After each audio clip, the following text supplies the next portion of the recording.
Hello friends, welcome to S Y academy. आज इस video में हम बात करने वाले हैं कैपिटल्स एंड कोड्स के बारे में। तो फ्रेंड्स, कैपिटल क्या होती है? जो आज के टाइम में देखो या पुराने टाइम में देखो, जहां लेजिस्लेचर हो आपका। लेजिस्लेचर मतलब पार्लियामेंट, ठीक है। आनी चाहिए वैसे ये चीजें, लेजिस्लेचर का मतलब क्लियर होना चाहिए पूरा। जुडिशरी जहां पर हो, मतलब सुप्रीम कोर्ट, कोर्ट्स एक्सेट्रा, है ना। एंड एग्जीक्यूटिव जहां पे हो, एग्जीक्यूटिव को आप एडमिनिस्ट्रेशन भी लिख सकते हैं। तो मुगल टाइम में भी ऐसा ही था। लेजिस्लेचर मतलब लॉ वगैरह कौन बनाएगा, ठीक है। तो डिपार्टमेंट हुआ करते थे वहां पे, फाइन, और काफी डिसीजन जो होते थे वो एम्परर भी लेते थे। उसके बाद शरिया लॉ भी चलता था, तो काजी वगैरह लॉ वगैरह बनाते थे। उसके बाद justice department, again final authority जो जस्टिस की होती थी वो एम्परर के हाथ में ही होती थी, राइट। फाइनल जस्टिस, हाँ, लेकिन उससे पहले भी जस्टिस डिपार्टमेंट था जो जस्टिस देखता था कि किसको क्या दंड देना है। एग्जीक्यूटिव एंड एडमिनिस्ट्रेशन, ये तो पूरे नोबल, पूरी पूरी मशीनरी थी। मनसबदारी सिस्टम आपने सुना होगा, वो सब हैंडल करते थे। उसके साथ साथ ये भी याद रखिए कि कैपिटल एक नहीं थी मुगल की। कभी दिल्ली, कभी आगरा, कभी लाहौर, ठीक है। तो ये कैपिटल्स रही हैं। चलिए देखते हैं यहाँ पे। तो बाबर 1526 और फर्स्ट बैटल ऑफ पानीपत हुआ, लोधी को हराया। साथ साथ याद रखिए कि आगरा जो है वो अकबर ने नहीं बनाया, आगरा जो है सिकंदर लोधी ने बनाया है। So Babur took over the Lodhi, capital of Agra. Though during the 4 years of his reign the court was frequently on the move, तो मतलब कैपिटल चेंज हो रही थी, राइट। चार बड़े युद्ध लड़े हैं बाबर ने, आपको याद होने चाहिए। एक मैंने बताया, फर्स्ट बैटल ऑफ पानीपत। बाकी तीन आप कमेंट सेक्शन में बताओ, पूछ ले जाते हैं। तीन इंपॉर्टेंट है, तीनों इंपॉर्टेंट है, और किसके साथ हुए ये भी नहीं मिल रहा तो गूगल सर्च करके ढूंढो। During the 1560s Akbar had the fort of Agra constructed with the red sandstone quarried from the adjoining regions। तो ये आगरा फोर्ट, आगरा का जो किला है, वही अकबर ने जो बनाना शुरू करा था 1560 के करीब। और इस पे जहांगीर ने भी काम करा, शाहजहां ने भी काम करा, राइट। आगे आपको, अगर आपने विजिट करा हो तो आपको उनके भी चीजें दिखेंगी। तो रेड सैंडस्टोन से वो बना हुआ है आगरा का किला, ठीक है। दिल्ली का किला अलग है, वो शाहजहां ने बनवाया। 1570 में अकबर ने डिसाइड करा कि फतेहपुर सीकरी मेरी कैपिटल होगी। जरूर विजिट करें आप। अगर आगरा जाएं तो फतेहपुर सीकरी जाना ना भूलें। और अगर दो ऑप्शन है कि आगरा जाऊं या फतेहपुर सीकरी जाऊं, तो मैं कहूंगा फतेहपुर सीकरी जाओ। बहुत बढ़िया जगह है, बहुत ही इंप्रेसिव। और गाइड को लेके जाना, वरना समझ में नहीं आएगा कि क्या क्या है। So one of the reasons, अब आप बोलोगे फतेहपुर सीकरी क्यों कैपिटल चेंज करती, क्या सूझी उनको? तो एक रीजन जो था, this may have been prompted that Sikri was located on the direct route to Ajmer. अब अजमेर में क्या है? अजमेर में तो सिर्फ एक दरगाह ही है, और मेरे हिसाब से तो अजमेर में कुछ है नहीं, है ना। एक पुष्कर लेक भी है, और आसपास थोड़े से किले वगैरह हैं। तो एनीवेज उस टाइम में भी वही था कि दरगाह है वहां पे। किसकी दरगाह है? चिश्ती की दरगाह बोलते हैं, लेकिन आपको मोइनुद्दीन भी याद रखना है। मोइनुद्दीन चिश्ती की दरगाह है, लिख लो ये। क्यों बोल रहा हूँ मोइनुद्दीन, अभी समझ में आएगा। Had become an important pilgrimage centre, और अकबर भी वहां बहुत जाया करते थे।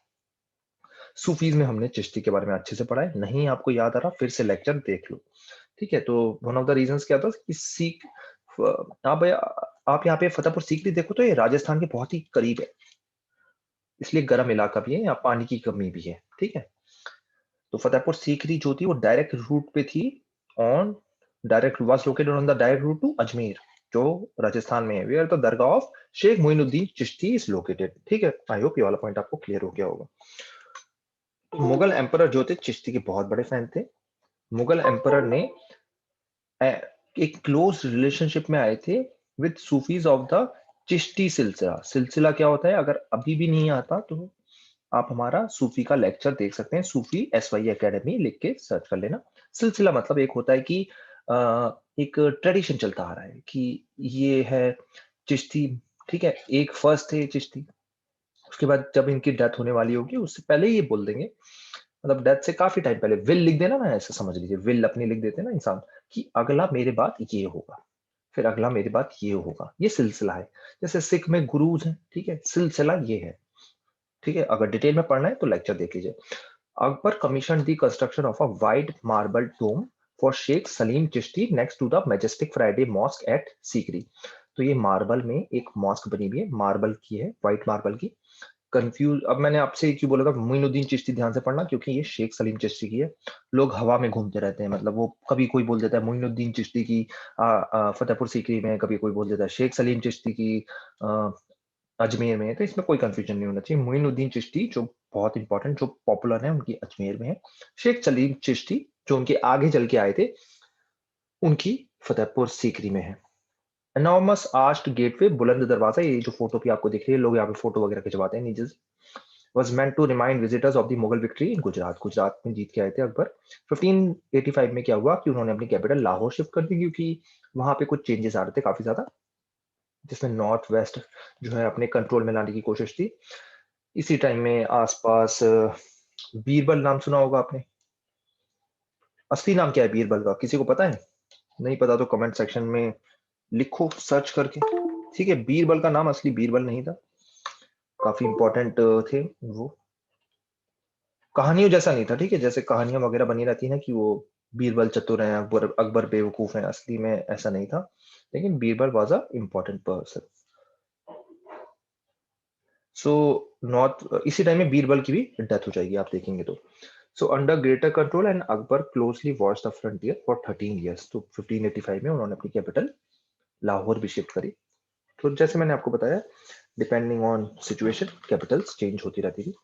ये बुलंद दरवाजा है फतेहपुर सीकरी, यहाँ पे आप विजिट जरूर करें।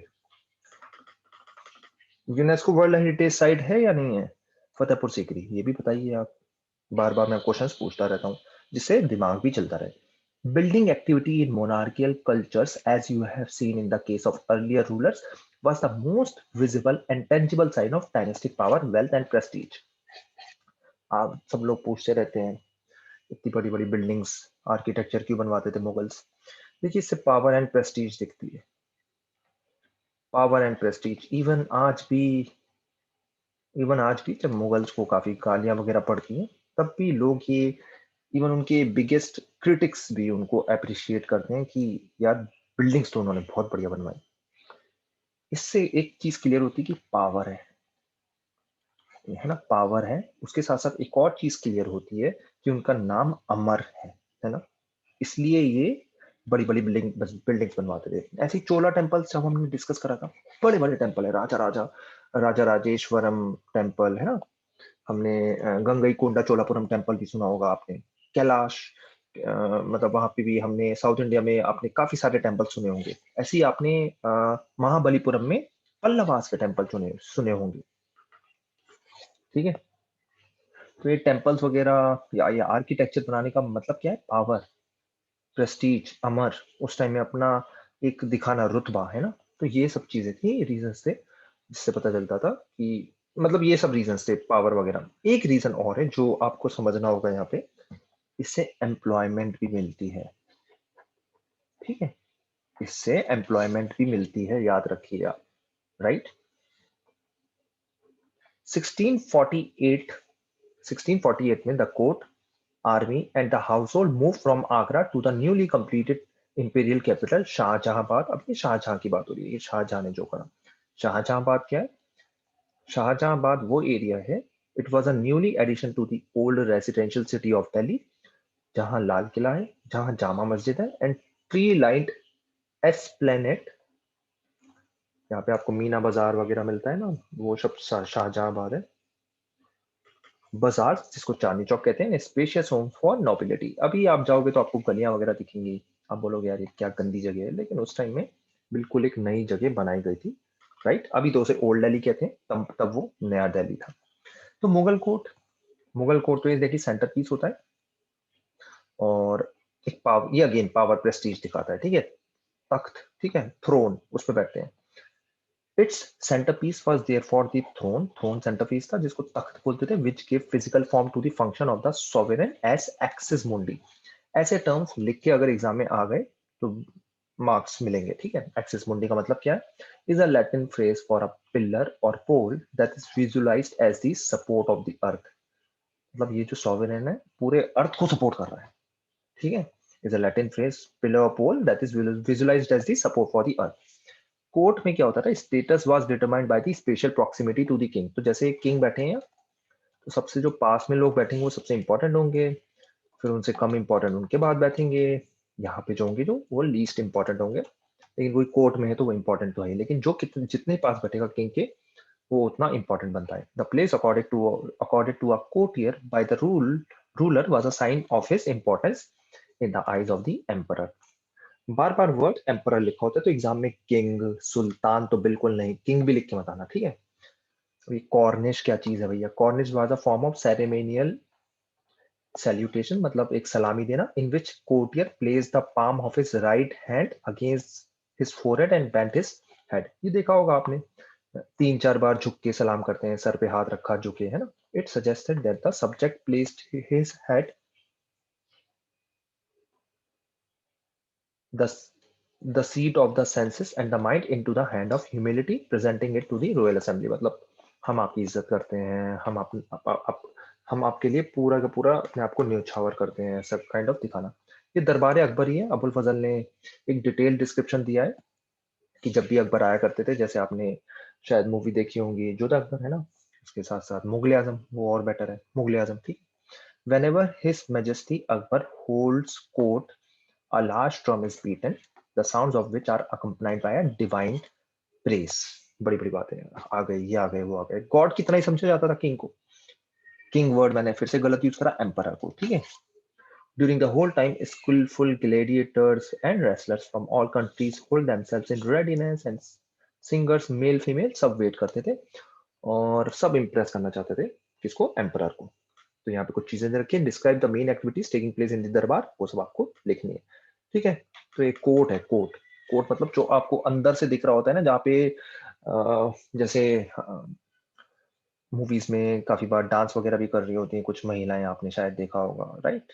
तो वो सब है, ठीक है, ठीक है। जैसे बाजीराव मस्तानी हमने मूवी देखी थी, उसमें दीपिका पादुकोण का एक जो सॉन्ग है वो कोर्ट है, ठीक है।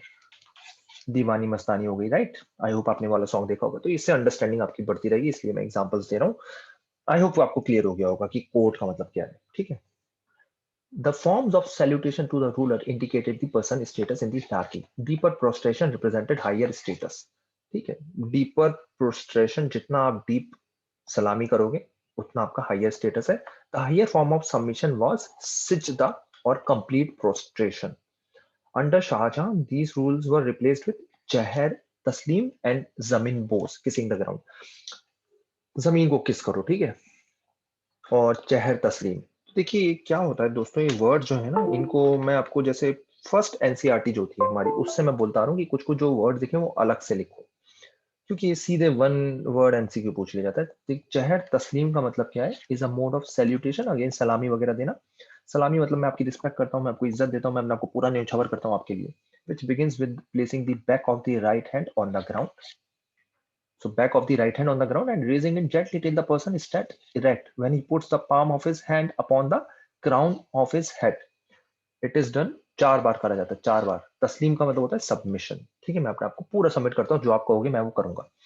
चाहे तस्लीम वगैरह इसको गूगल सर्च करके एक बार वीडियो वगैरह देख लेना, आपको क्लियर हो जाएगा, ठीक है। अगर अभी भी क्लियर नहीं हुआ, कुछ भी अगर क्लियर नहीं हुआ, तो एटलीस्ट ये समझ लो कि चहर तस्लीम का मतलब है एक सलामी देना, ठीक है। एम्बेसडर वगैरह भी जो बाहर से आया करते थे, वो भी ऐसी सलामी दिया करते थे।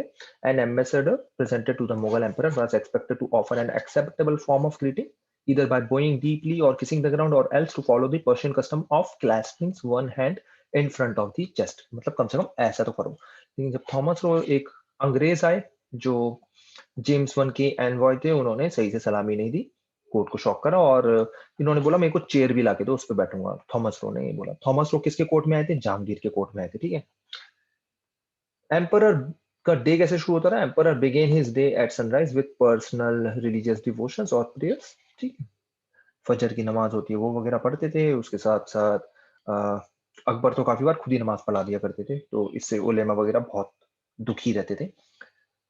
एंड एक चीज आप देखिए कि जल्दी उठ रहे हैं, है ना ऐसा नहीं कि एम्परर सो रहा है। हाँ, आगे चल के जब आएंगे एम्परर, मुगल एम्परर, वो सोते रहेंगे। मतलब आगे चल के कब? औरंगजेब के बाद जो आएंगे ना काफी एम्परर्स, रंगीला वगैरह नाम के, है ना, ऐसा भी नाम था रंगीला नाम। रंगीला नाम से आप समझ रहे हो कैसे होंगे, असली नाम नहीं था उनका, रंगीला पड़ गया था।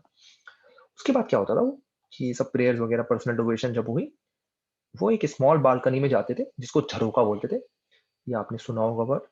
इससे क्या करते थे कि सब लोगों से मिलते थे, ठीक है। गैलरी में विजिट करते थे, सब लोगों को हाय हेलो ऐसे वगैरह करना, है ना। Facing the east, So then appeared on a small balcony, the Jharoka facing the east, जहां से सन निकला है, ठीक है। बिलो मतलब एक ऊपर खड़े हो गए एक जगह पे, ये एक जगह है, खिड़की है, वहां पे खड़े हो गए, या बालकनी है, वो खिड़की नहीं बालकनी है, वहां पे खड़े हो गए एम्परर, एंड सबको हाथ वगैरह हिलाते थे। Below, a crowd of people, जिसमें soldier, merchant, craftsman, peasant, women with sick children waited for a few darshan of the emperor। तो एक झरोका दर्शन बोला जाता है, मतलब एम्परर को देखना। समझ ही सकते हो, लाखों लोग आएंगे, जैसे आज प्राइम मिनिस्टर को देखने आते हैं, तो उस टाइम में एम्परर को देखने आते थे। झरोका दर्शन वाज इंट्रोड्यूस बाय अकबर, इसको भी याद रखो एमसीक्यू के लिए, कि झरोका दर्शन किसने शुरू करा, अकबर ने, और किसने खत्म करा, औरंगजेब ने। उसके बाद एम्परर ने फिर से शुरू कर दिया था, लेकिन औरंगजेब ने बंद कर दिया था, ये सब जो चीजें थी। तो औरंगजेब की एक अच्छी चीज क्या थी, वो फालतू की चीजें नहीं करते थे। औरंगजेब में आपको एक चीज क्या दिखेगी, एक तो पैसा बचाते थे, क्योंकि पैसे की कमी भी थी, और साथ साथ उनका सेंस भी था कि फालतू में पैसा वेस्ट नहीं होना चाहिए। एंड तो उन्होंने देखा होगा आपने, आर्किटेक्चर वगैरह कुछ ज्यादा बनवाया नहीं है ना। तो इंट्रोड्यूस्ड झरोका दर्शन अकबर ने करा with the objective of broadening the acceptance of the imperial authority as part of the popular faith. तो अकबर का तो मानना यह था कि सब लोगों को सबमिशन कर देना चाहिए हमारे लिए, और मैं उनको पूरी प्रोटेक्शन दूंगा, एक अच्छी लाइफ दूंगा। एक यहाँ टर्म दे रखी है, एक फेस्टिवल है, मुस्लिम्स का फेस्टिवल है, सब शब बारात। ये full moon night on the 14th Shubman को होता है, the 8th month of the Hijri calendar. तो इस्लामिक कैलेंडर में जो है उसको हिजरी कैलेंडर कहते हैं, 8th मंथ है। Is celebrated with prayers and fireworks in the subcontinent. आज भी सेलिब्रेट किया जाता है। आपने देखा होगा काफी बार मुस्लिम लड़के बाइक पे निकल जाते थे, आजकल तो कोविड है तो निकल नहीं रहे, किसी एक दिन निकल जाते थे, फिर रात को उनकी पिटाई वगैरह भी होती थी, है ना। कुछ कुछ मतलब सारे नहीं, ठीक है। और मतलब हर रिलीजन में अच्छे बुरे लोग हैं, ऐसा कुछ नहीं है, सब रिलीजन्स का ऐसे ही है, लेकिन कुछ कुछ आपने देखा होगा कि स्पेशली उन इलाकों में जहाँ पे एजुकेशन थोड़ी कम है, वहाँ पे बाइक पे निकल जाते थे लड़के ऐसे वगैरह। वो शब बारात ही होती थी वाली रात, ठीक है। काफी बार वो कब्रिस्तान में विजिट करते थे। अब यही हो गया है इंडिया में, हर रिलीजन का मजाक ही बना दिया। अब जैसे होली आई थी, होली पे सेलिब्रेट नहीं करना चाहिए था, लेकिन लोग सेलिब्रेट कर रहे थे, कोविड स्प्रेड हुआ, और अब देखिए कोविड कितना स्प्रेड हुआ। ऐसे ही उसी टाइम में ही शब बारात भी आया था। हाँ, यहाँ पे काफी ज्यादा स्ट्रिक्ट बैन लग गया था, उस टाइम में ज्यादातर नहीं दिखे लोग बाहर। इस साल भी नहीं दिखे, पिछले साल भी नहीं दिखे, अदरवाइज उससे पहले आपने शायद न्यूज वगैरह में देखते होंगे कि रात को टोपी वगैरह पहन के एक ही बाइक पे 3-4 मुस्लिम लड़के काफी जगह निकल जा रहे हैं। तो ये वही वही चीज है ना, आज भी हो रहा है, मतलब ये सेलिब्रेट। अब ये नाइट की इंपॉर्टेंस क्या है वो हम समझ लेते हैं। शब बारात में क्या होता है, it is the night when the destinies of the Muslim for the coming year are set to be determined and sins forgiven. तो आपने जो बुरे पाप करे वो धुल जाएंगे, और आपके पूरे अगले साल में क्या होगा ये लिखा जाएगा। ये शब बारात में होता है। तो इसलिए मुस्लिम इस दिन दुआ वगैरह काफी मांगते हैं, कब्रिस्तान में जाते हैं ना।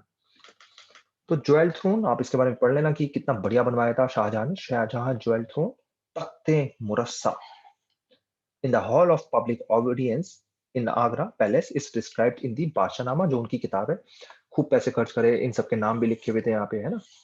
इन सबके नाम क्यों लिखे थे, मिर्जा शाहरुख शाहरुख खान की वजह से, क्या लगता है। पढ़ना आप मिर्जा शाहरुख के बारे में कभी टाइम मिले।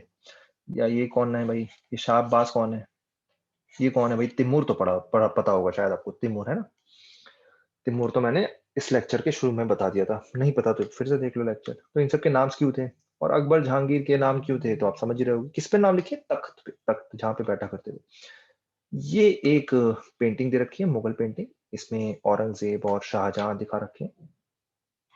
तो पेंटिंग्स आती जाती रहती हैं। Shahjahan honouring prince Aurangzeb at Agra before his wedding, painting by Payag, इन्होंने काफी पेंटिंग करी है। बादशाहनामा में identify the emperor, Akbar Aurangzeb जो है वो शोन किए गए हैं।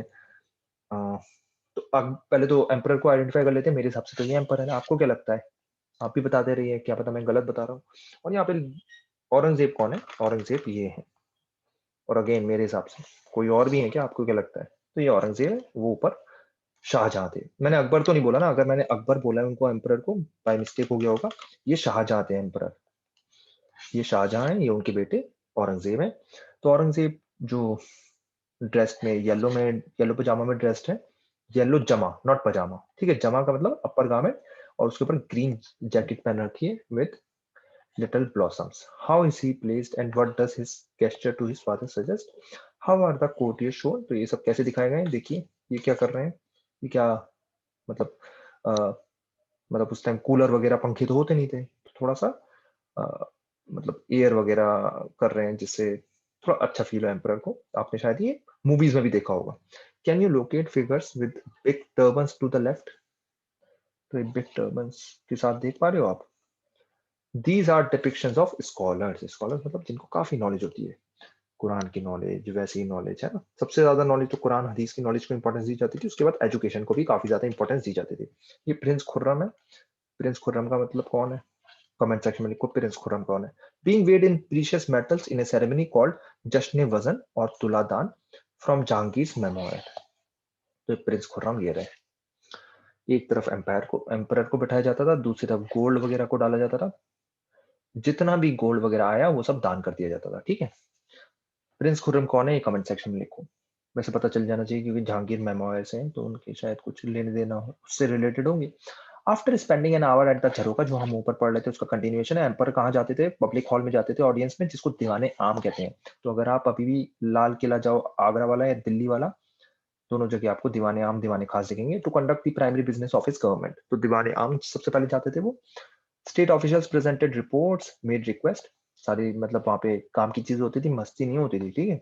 2 आवर्स लेटर एम्पर जो थे वो दीवाने खास में जाते थे, जहाँ पे सिर्फ लिमिटेड ऑडियंस अलाउड है to hold private audience and discuss confidential matters, ठीक है। High ministers of the state place their petition before him, और टैक्स ऑफिशियल भी अपने अकाउंट प्रेजेंट किया करते थे, ठीक है। On special occasion such as the anniversary of the accession to the throne, जब उनकी मतलब अगर 29 मार्च को कोई, एग्जांपल दे रहा हूँ, शाहजहां जैसे थ्रोन पर बैठे थे तो अगले साल भी इसको सेलिब्रेट किया जाएगा। ईद, शबे बारात, शबे बारात क्या मैंने ऊपर बता दिया है। होली भी देखो, code was full of light, तो होली भी सेलिब्रेट हो रही है, ठीक है दोस्तों। तो इससे हमें सेकुलर नेचर दिखता है। पूछ लिया जाता है काफी बार एग्जाम में, सेकुलर नेचर कैसे दिखता है? ऐसे दिखता है। मुगल किंग्स जो थे वो 3 बड़े फेस्टिवल्स को बड़ी अच्छी तरीके से बनाते थे। मुगल किंग्स मैंने वर्ड यूज करा, मुगल एम्परर्स, मुगल एम्पर। तो 3 चीजें कौन सी हैं यहाँ ले दे रखी हैं। हम ऊपर वाली फिगर पे फिर से आएंगे। 3 फेस्टिवल्स एक साल में काफी ज्यादा अच्छे बनाते थे। एक तो solar and lunar birthdays of the monarch. तो एक तो सोलर, सोलर जो हमारा अभी ग्रिगोरियन कैलेंडर है वो सोलर कैलेंडर है। मुस्लिम कैलेंडर जो है हिजरी कैलेंडर, वो लूनर कैलेंडर है, चांद के हिसाब से चलता है। और नौरोज, नौरोज क्या है? एक ईरानियन न्यू ईयर है ऑन द वर्नल इक्विनॉक्स। इक्विनॉक्स क्या होता है ये भी कमेंट सेक्शन में लिखो, ये आपने ज्योग्राफी में पढ़ा होगा। On his birthdays, monarch was weighed against his various commodities, which were then distributed in charity. तो वो प्रिंस खुर्रम को ऊपर जो बैठा रखा था ना, वो उनके बर्थडे पे बैठाया था। तो वैसे वेट करते थे, वेक करते थे उन्हें। क्या बोलते हैं इसे? जश्न वजन, ठीक है, जश्न वजन या तुलादान भी बोलते हैं। जश्न वजन या तुलादान, ये भी अपने नोट्स में लिख लो। नीचे देखो दोस्तों, एक शादी हो रही है, दारा शिकोह की शादी हो रही है। इस पेंटिंग को आराम से आप देखना, पढ़ना, समझना, ठीक है। दारा शिकोह की शादी हो रही है। 1663 में नादिरा बेगम से शादी हुई थी इनकी, ठीक है। Total cost of the wedding एक बार देख लेते हैं, 32 लाख है। तो उस टाइम में भी खूब खर्च हो रहा है, 32 लाख समझ रहे हो उस टाइम का। उसमें से 6 लाख जो है वो कंट्रीब्यूट करा है इंपीरियल ट्रेजरी ने, मतलब ये सरकार जो लोग टैक्स का पैसा है वो खा गई है। तो 16 लाख जो है जहां आरा कौन है? शाहजहां की बेटी, including the amount earlier set aside by Mumtaz Mahal. तो 16 लाख वहां से आए। इस टाइम में मुमताज महल की डेथ हो गई थी, तो उन्होंने बोला था ये मेरे बच्चों के लिए पैसे हैं। वैसे आजकल भी जैसे होता है ना, तो उस टाइम में भी मदर मदर ने एक पैसा अपने बच्चों के लिए रखा था। एंड रेस्ट जो है वो ब्राइड की मदर ने दिया है। तो कितना हो गया दोस्तों? 6 + 16, 22 हो गया। 10 लाख जो है वो ब्राइड की मदर ने दिया है। और बाकी सारी चीजें दीवाने आम दीवाने खास में, ये देखो डांस वगैरह हो रहा है ना, इसको अच्छे से पेंटिंग्स को एनालाइज करना। और हो सके तो कमेंट में आप लिखने की कोशिश करें कि क्या हो रहा है। देखिए पूरा का पूरा सब लोग बैठे हैं, पूरा का पूरा फेस्टिवल काइंड ऑफ चल रहा है, एक अच्छे से शादी हो रही है। दारा शिकोह जो थे, सबको ऐसा ही लगता था कि अगले एम्परर यही होंगे, लेकिन ऐसा नहीं हुआ है। अगले एम्परर औरंगजेब बने और दारा शिकोह की बड़ी बुरी तरीके से हत्या कर दी गई। तो टाइटल एंड गिफ्ट्स वैसे डिजर्व भी नहीं करते थे। अगर आप ज्यादा पढ़ोगे ना, तो औरंगजेब मतलब डीप में अगर कभी पढ़ोगे तो आपको पता चल जाएगा, एक स्ट्रॉन्ग जो रूलर चाहिए होता है वो औरंगजेब ही थे। दारा शिकोह में वो क्वालिटीज नहीं थी। हाँ, इंसान वो बेटर थे, शायद साइड में एडवाइस अच्छा दे देते। और दारा शिकोह को मारना जरूरी होता है, मतलब ऐसा अगर कोई पोटेंशियल हो ना तो उसको मारना जरूरी होता है, स्पेशली उस टाइम में, वरना अदरवाइज बगावत हो जाती है, ठीक है। लेकिन ऐसे नहीं मारना चाहिए था। Aurangzeb could have been more generous. Generous क्या बोलूं मैं इसमें, एक्चुअली एक पॉइंट अगर आप समझो कि ऐसे इतनी बुरी तरीके से क्यों मारते थे, एक फेयर, डर डर बैठाना लोगों में, ठीक। High sounding and rhythmic High sounding and rhythmic, they created an atmosphere of awe in the audience when announced by ushers. नाकिब जो चिल्ला के बोलता था, चिल्ले लाही आ रहे हैं ऐसे, है ना, वो आदमी है। तो टाइटल्स की बात हो रही है यहाँ पे। Mughal coins carried the full title of the raining emperor with Regal protocol. तो पूरा का पूरा नाम जो होता था वो लिखा होता था। तो ग्रांड टाइटल अडॉप्ट कर रखे थे। जैसे ये तो हर रूलर्स का है, गुप्ता पीरियड में, चोला पीरियड में, इवन देवनम पिया। कौन थे देवनम पिया? कमेंट सेक्शन में लिखो। देवनम्पिया, बिलव ऑफ द गॉड, ये भी आपको नाम दिखेगा। और चीजें पढ़ते हैं, मैन ऑफ मेरिट, उन सब के बारे में, और लोगों के टाइटल। तो सबसे पहले तो मैंने बता दिया कि बड़े बड़े टाइटल्स जो थे मुगल एम्परर अडॉप्ट करके रखते थे। A man's ascent in the court hierarchy could be traced to the titles he held. तो उनके जो टाइटल है उसके हिसाब से पता चल जाता है उस इंसान की औकात क्या है ना, उस इंसान की वैल्यू क्या है ना। The title Asaf Khan for one of the highest ministers originated with Asaf, the legendary minister of the prophet king Sulaiman. तो सुलेमान का जो मिनिस्टर थे, बहुत ही इंपॉर्टेंट मिनिस्टर, उधर से नाम आया असफ। तो ये टाइटल जो थे काफी सारे मिनिस्टर्स भी लगाने की कोशिश करते थे। The title Mirza Raja was accorded by Aurangzeb. तो मिर्जा राजा, औरंगजेब ने टाइटल दिया, किसको दिया? टू हाईएस्ट रैंकिंग नॉबल, एक थे जय सिंह एंड दूसरे थे जसवंत सिंह। ये दोनों राजपूत रूलर्स थे, बड़े इंपॉर्टेंट, बहुत बढ़िया फ्रेंड थे औरंगजेब के। इनकी डेथ होने के बाद औरंगजेब का राजपूत से ट्रस्ट हट गया, क्योंकि राजपूत में कोई इंपॉर्टेंट किंग रूलर रह नहीं गए थे, और जो थे उन सब पे सस्पिशन था। और मेवाड़ वगैरह से, मारवाड़ से खूब लड़ाई होगी अभी, जो यहाँ पे इस बुक में दे नहीं रखा, वैसे आपको मैंने समझा दिया। और टाइटल जो है वो अर्न भी कर सकते हैं, मतलब पैसा दो आपको टाइटल मिल जाएगा। जैसे मीर खान ने 1 लाख रुपए दिए औरंगजेब को, नीचे लिखा हुआ है, फॉर द लेटर अलिफ। और क्या क्या रिवार्ड्स हुआ करते थे? Other rewards included the robe of honour, जिसको खिल्लत बोलते थे। इन सबको आप लिखना अपने नोट्स में कि खिल्लत का मतलब क्या है। रोब ऑफ ऑनर, जो कुछ कुछ आपको दिखा होगा, सीरियल्स में भी लगा के घूमते हैं लोग। A garment once worn by the emperor and imbued with his benediction। और भी कुछ कुछ गिफ्ट दे रखे हैं। One gift sarapa consist of tunic, turban, sash, ये सब चीजें, ये सब गिफ्ट्स आप यहाँ पे पढ़ लेना। ज्वेल्ड ऑर्नामेंट्स भी were often given as gifts by the emperor, मतलब नॉबल्स वगैरह को दिया करते थे वो। Lotus blossom set with jewels, padma murassa was given only in exceptional circumstances. तो lotus blossom set with jewels, ये एक्सेप्शनल, कुछ किसी ने बहुत बढ़िया काम दिया उसे मिलता था। यहाँ मुगल टर्बन इसमें रखी जाती थी। A courtier never approach the emperor empty handed. याद रखो, मतलब कोई भी अगर कोर्टियर आ रहे हैं एम्परर से मिलने, कुछ ना कुछ तो वो देगा उसको। He either offered a small sum of money, जिसको नज्र बोलते हैं, या लार्ज अमाउंट, जिसको पेशकश बोलते हैं। और डिप्लोमेटिक रिलेशंस में भी gift were regarded as a sign of honour and respect. यहाँ पे फिर से थॉमस रो का नाम आ रहा है, इनको शायद अंडरस्टैंडिंग नहीं थी। Was disappointed when a ring he had presented to Asaf Khan was return to him for the reason कि ये 400 रुपए की है। तो थॉमस रो को असम खान ने, उन्होंने जो रिंग दी वो वापस कर दी कि भाई इतनी सस्ती चीज हम लेते ही नहीं, इतना छोटा गिफ्ट हम लेते ही नहीं। तो ठीक है, ऐसा शादियों में भी होता है ना काफी बार कि कुछ गिफ्ट दिया एक ने एक को, उन्होंने रिटर्न कर दिया कि इतना छोटा हम गिफ्ट लेते ही नहीं। ईगो इशू है ये, थोड़ा इंडियन सब कॉन्टिनेंट में रहता है ना। बाहर वाला थॉमस रो समझ ही नहीं पाया, चेयर मांगने बैठ गया, गिफ्ट जो है सस्ते सस्ते दे रहा है। ठीक है, ये तो बिजनेस करने आया था थॉमस रो, उसको क्या समझती कि बिजनेस के लिए इंडिया में थोड़ा सा जुगाड़ भी लगाना पड़ता है, थोड़ा सा खुश भी करना पड़ता है। ठीक है। Are some of the rituals and practices associated with the Mughals followed by present day political leaders also. हाँ जी, ये डिस्कस करा हमने। थोड़ा थोड़ा मैंने इसी चीज की बात करता आ रहा था कि झरोका दर्शन वगैरह, जैसे हाथ वाथ हिलाना, क्या ये प्राइम मिनिस्टर प्रेसिडेंट भी करते हैं आजकल के टाइम में या नहीं करते? थोड़ा सा आप बताइए। उसके बाद कहीं बाहर से कोई एनवॉय वगैरह, एम्बेसडर आता है यूएसए का, इटली का, इसराइल का, तो कुछ ना कुछ गिफ्ट लाता है, आपने देखा होगा, प्रेजेंट करते हैं प्राइम मिनिस्टर को, और वो रिटर्न में कुछ और गिफ्ट देते हैं। ठीक है, कुछ कुछ चीजें तो अभी भी चल रही हैं। टाइटल्स अभी भी लगाए जा रहे हैं कुछ ना कुछ, है ना। अगर ठीक है टाइटल्स वैसे नहीं लग रहे तो आप मिलिट्री में टाइटल्स देख लीजिए, आर्मी में टाइटल्स, एयरफोर्स, उसमें टाइटल्स हैं अभी, राइट। तो ये सब चीजें हैं दोस्तों। और कोई भी डाउट हो आप कमेंट सेक्शन में लिखो। आई होप आपको चीजें क्लियर हुई हैं और मैं लेक्चर को इंटरेस्टिंग बना पाया हूँ। Thank you and take care.